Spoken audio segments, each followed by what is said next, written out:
Hello and welcome to the Half Court Press podcast. I am Wilson Moore, joined as always by Jon Walker.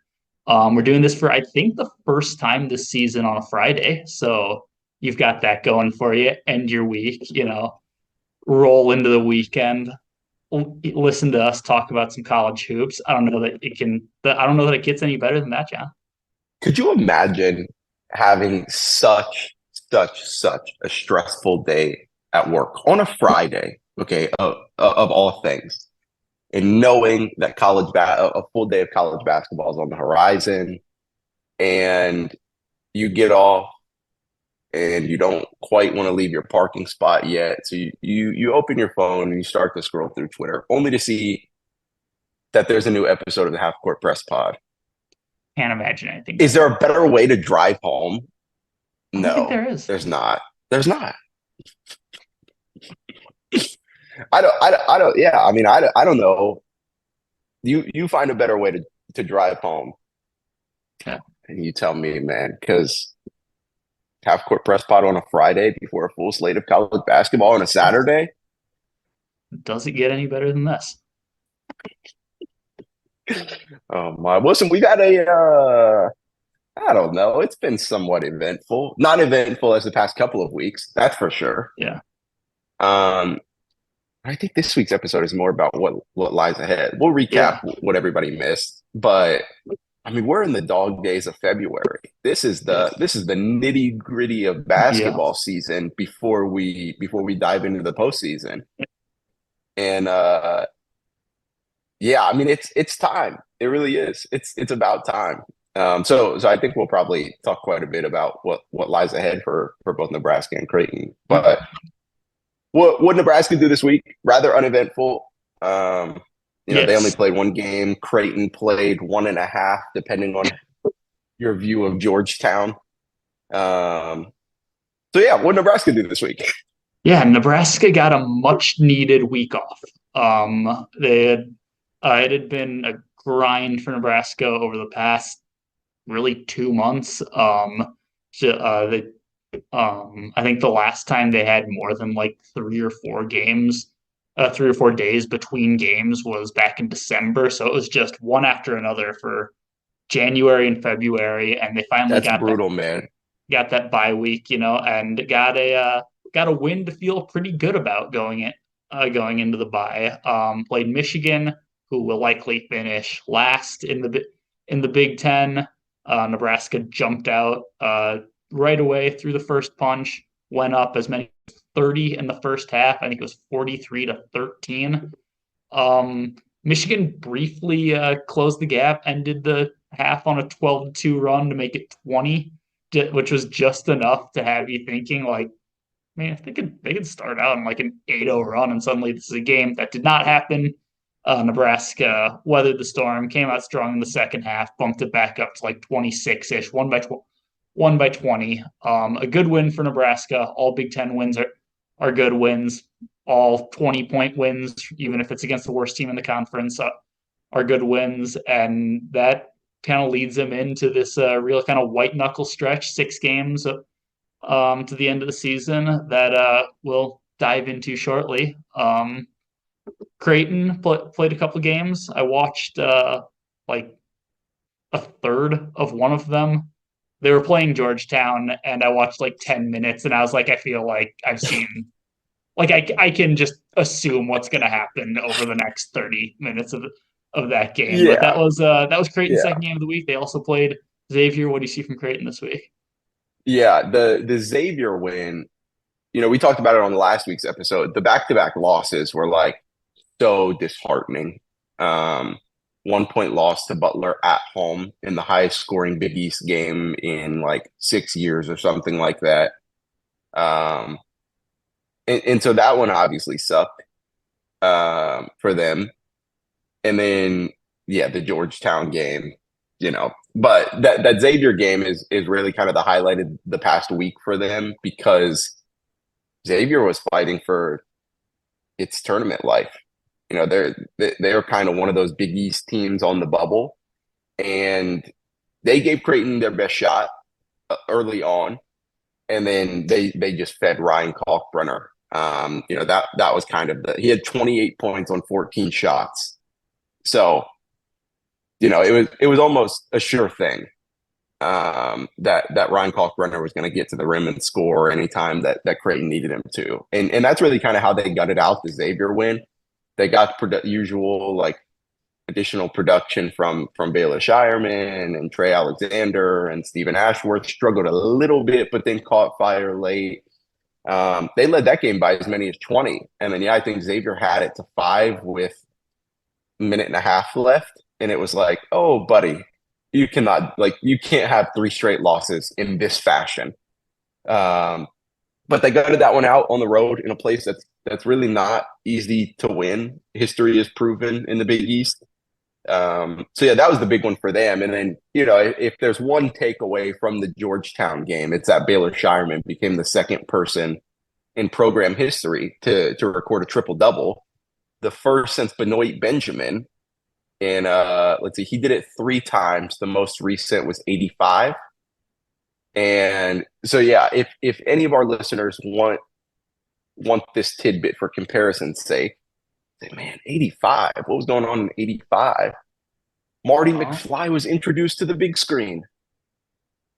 So it has been that long since a Creighton player had a triple-double. And Benoit Benjamin did it with points, rebounds, and blocks, which that's impressive. That is that. What 3 straight just times. did that the other day. Exactly. He did that 3 times in his Creighton career. 3 So times. Baylor's the first person to do it with points, rebounds, assists. All things considered, a pretty nuts showing from Baylor Shireman, even though he struggled to score in that game. That's kind of the week in route from in return from Creighton. You got a win at Xavier that you probably needed really, really bad. Just all things considered, I don't think losing that game would have ended their season. Here we sit today on February 16th, and I think Lenardi's projections have them as a 4 seed still. Like, if you lose that Xavier game, we're talking about this team being a 6 seed now, right? But they didn't, and that's just to say it wouldn't have been the end of the world. But they too have a hellish 6-game stretch to close the regular season, and so I guess just buckle up with Nebraska and Creighton basketball for the next 3 weeks, 4 weeks. Yeah, I think it's interesting how intertwined this is between Nebraska and the Big East, because there are a lot of Big East teams on the bubble, a lot of Big East teams jockeying for position, that it is now in Nebraska's best interest that they lose. I know Nebraska fans do not like Creighton. I learned that pretty shortly after I got here, but Same here. Nebraska fans are gonna have to be Creighton fans in a couple days when they're playing Butler, because that is big. Butler is right there on the bubble with Nebraska. That was when they lost to Marquette. That was good for Nebraska because that would have been a major resume boosting win for a team that the Huskers are jockeying for position with. That's one example. I think Butler's probably the biggest example of the team closest to Nebraska in those projections. I think they're both in the last 4 buys right now, according to Lenardi. But that's the Big East is of utmost relevance to Nebraska down the stretch here. Yeah, for sure. There are I fear my cat might make an appearance. I heard him lurking. No, I mean, for sure. You look at the Big East, it's like UConn, Marquette are your locks. It would take a collapse of epic proportions for Creighton to not make the tournament. I think they're one marquee win away from being a lock. Because again, the 6-game stretch they have coming up is just so brutal. But I'd like to think they hold their own. But I think you got to win one more big one to be like a sure thing, top 5 seed, all of that jazz. But other than those 3, the Big East is full of bubble teams. Georgetown and DePaul are what they are this year. They started looking forward to next season back in December, like that's kind of where the state of those two programs are. I'm sure Ed Cooley will get them turned around. DePaul will figure something out. We'll see. But everyone else, aside from the three at the top and the two at the bottom, they're all in the bubble. And I think that's the crazy thing. Um, and so, yeah, Creighton doesn't have any of the Xaviers or Seton Hall, or they do have Seton Hall or Providences. They don't have those middle of the pack Big East teams. But they have Butler, and that's the last one. Um, so yeah, red aside, blue aside. I don't know if you're a Nebraska fan how you aren't rooting for Creighton on Saturday. Yeah, and that'll be big because that's a Butler team that gave Marquette everything it could Yeah, handle at home yeah, the other yeah. night. You've been there. Is it everything it is hyped up to be? Hinkle Fieldhouse.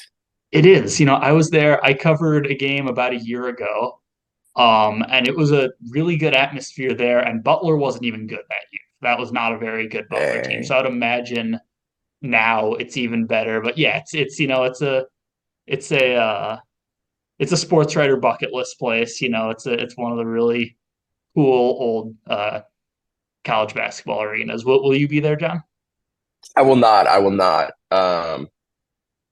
Yeah, it was just like everything was such a cluster in Yeah. Indianapolis because of All-Star Weekend, NBA All-Star Weekend. So yeah, and we had no clue if this game was going to be important.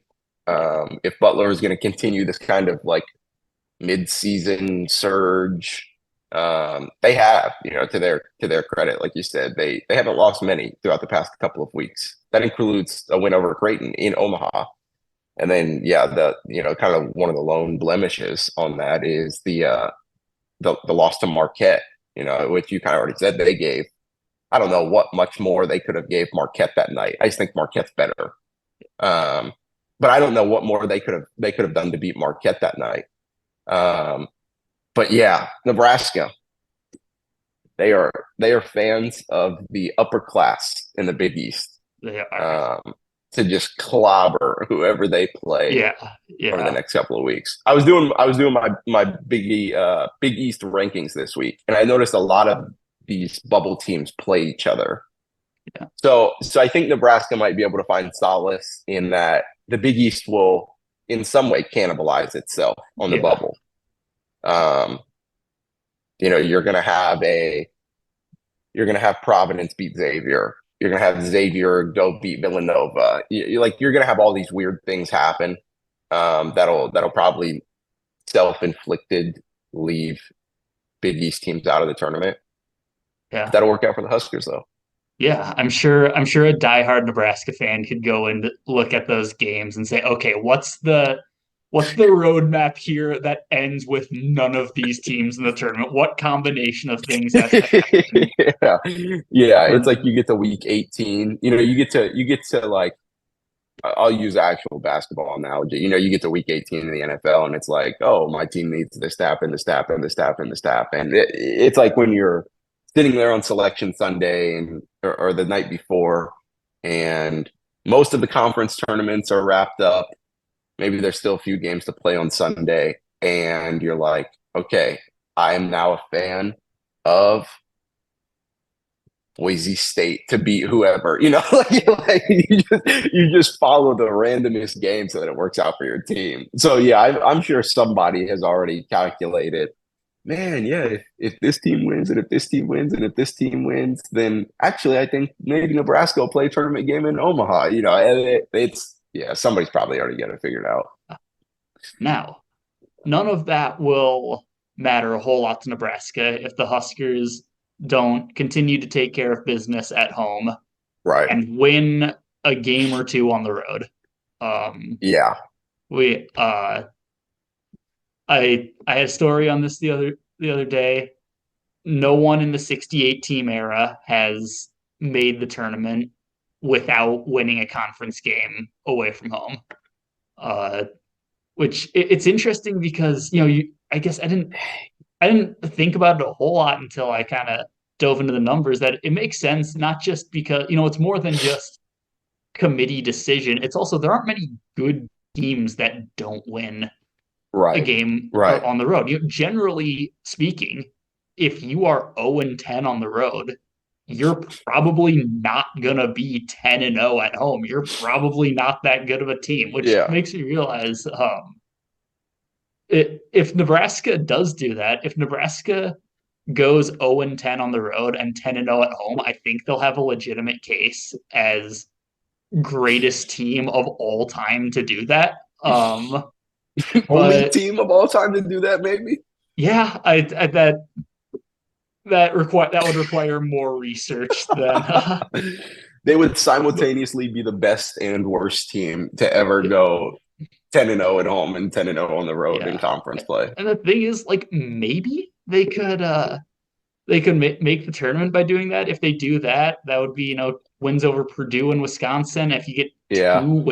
two wins in the Big Ten tournament, depending on who those are against, maybe. But that is not a road Nebraska wants to go down. History says no. History says you need to win on the road at least once, preferably twice, to make the NCAA tournament. Nebraska Yeah. has Yeah. three really solid shots at doing that. They've got Indiana and then uh, a an Ohio State team that just fired its coach. And after that, a Michigan team who they just ran out of the gym at PBA. You gotta figure they win one of those games, right? I I mean, I don't see this is not the step back and be a objective beat writer. This is the like committee selection Sunday mind in me. Like you better win all three of those on the road because you can. You should be able to.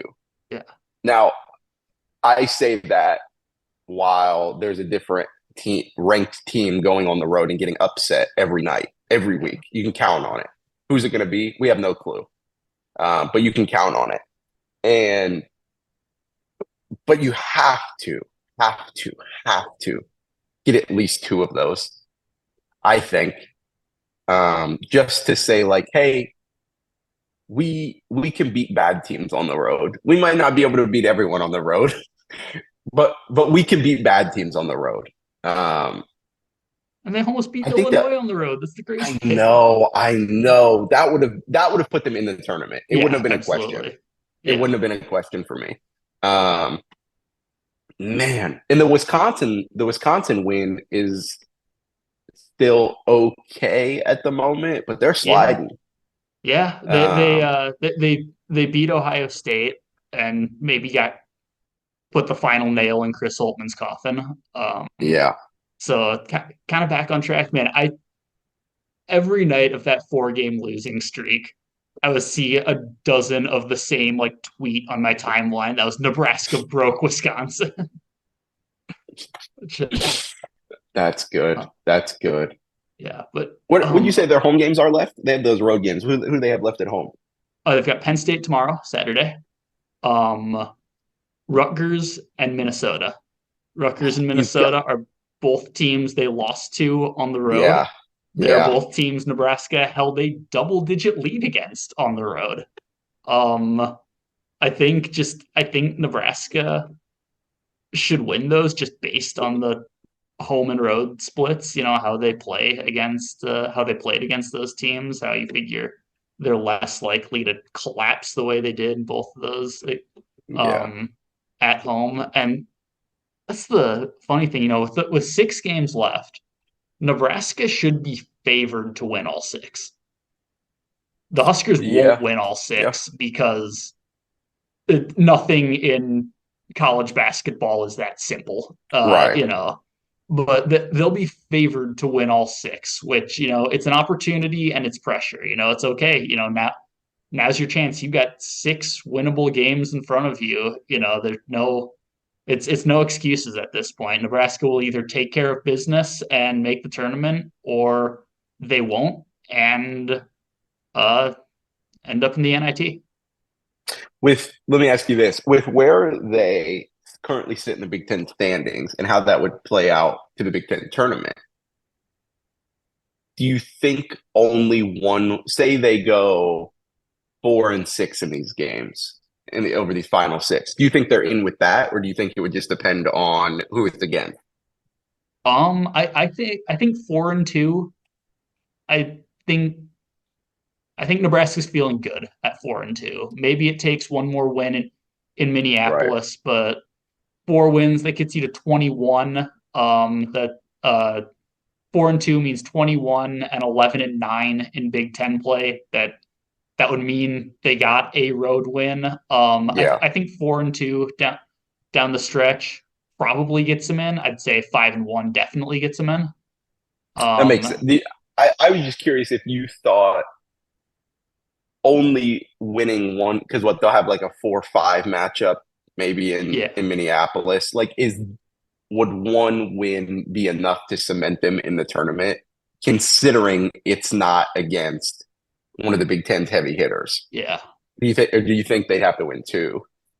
Yeah, I think 4-2 and one in Minneapolis. Again, I think we had this discussion last week. I'm not a Mm-hmm. bracketologist. I this is far Which less. we've since learned. Yes, Oh my goodness! Shout out to Sam, yes, um, because anybody who listened to last week's episode, we Googled. Oh my goodness, we Googled Joe Lenardi. We were curious as to what his day job was, and we found some random LinkedIn profile that said like vice president of something um, at a college at St. Joe's, maybe. And we were like, oh, no way. And then, yeah, Sam texted us later that night and said, that is Lenardi. And I was like, oh my goodness. So that's good. It was so good. I laughed so hard.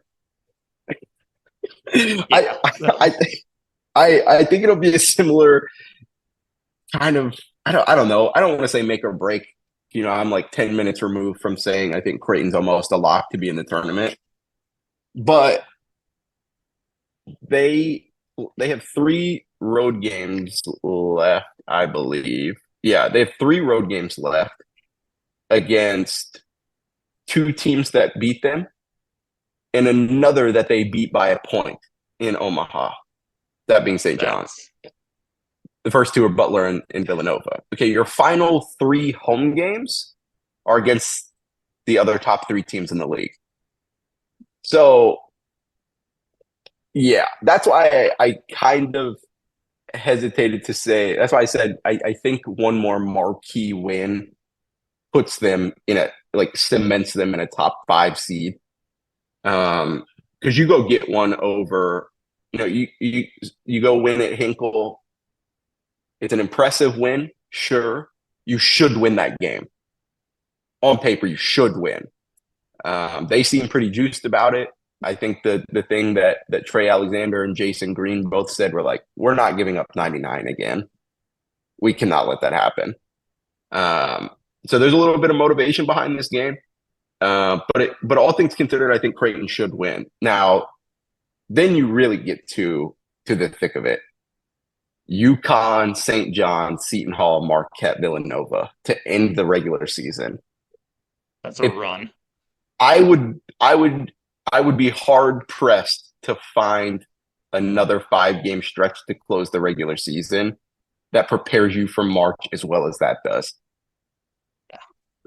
I don't know what. Yeah, I don't know. I mean, that's just absurd. You usually get them scattered throughout, but like, no, both meetings with Georgetown gone, both meetings with DePaul gone. Like, that's kind of the situation they fell into. So yeah, that'll be a brutal 5 game stretch. I think they have to go 4-2 as well. Maybe you lose to UConn, even though they've traditionally been pretty good against the Huskies since they rejoined the Big East. Um, maybe you lose to Marquette at home. Maybe it's at Nova to end the regular season. I don't know. But I see them going 4-2. is kind of what my gut tells me. Um, Anything less than that, they're probably going to, they'll probably be on that 6-ish leaning side. Um, Anything more than that, with the way this season's gone, and you might mess around and end up as a 3 seed. But who knows? Um, That's a yeah, real I certainly opportunity, don't. like those are, that's a daunting task Yeah. ahead, but those are some real resume builders if Oh, for sure. Creighton can, you know, can Yeah. beat Marquette or UConn. Yeah. Yeah. This is gonna be my I'm essentially tip of my hand on my story for tomorrow. I'll have it out later today. Um, but right after they beat Georgetown, I asked Trey Alexander like how big that win was for them to just finally, for the first time in a month, outside of DePaul and the first meeting with George, outside of those, what it was like to just have a breather for once in the Big East because they don't come around often. DePaul, sure, but even Georgetown has given teams a run for their money, um, and so you never really know with them. It ended up being a breather for Creighton. And I asked him about it, and he said it was big, da da da da. And then he like finished his answer, and at the end threw on "keep climbing," and I was like, "Keep climbing." Wait, where did they like? He intentionally threw that in there. Where did it come from? And we found out at Thursday's media availability that right before that Georgetown game, Greg McDermott went up to the whiteboard and drew a ladder with, at that point, seven rungs on it. Well, the rungs were broken down the middle, and Greg McDermott essentially said, "You want to keep climbing this ladder? It'll get us to where we need to be for the Big East tournament, but you've got to fix the rungs." And so that's what later to find out, that's what Trey Alexander meant by keep climbing. And so that's kind of their motto. They want to fix a rung with each game that passes. Can they climb to the top before we get to New York? Find out on next week's episode of the Half Court Press. That is a sports movie esque move from Yeah, McDermott there. yeah. No, it is. He said that he's gone to it in the past. Let's see. I have that story. Yeah, he said, when you get close to the end, you can kind of see the light at the end of the tunnel. I think it visually gives you an idea of how important all these games are. I've used it at times in the past, but we're nearing the end. So yeah, I mean that's exactly right. How else are you going to get your team juiced to go play Georgetown after 3 close games? And keep them from looking ahead at the next game, in the next game, in the next game over this stretch. That's a really, outside looking in, that's a good way to do it. Straight out of Hoosiers or something like that. But we'll see if it works. Yeah. Well, I don't know. yeah. I think we got through a lot in that past 25, 30 minutes, John. I think looked ahead to a pretty intense Yeah. stretch for both Nebraska and Creighton. Hopefully, hopefully everyone's home by now. Yeah. I hope. Yeah, I hope you had a good commute back from work.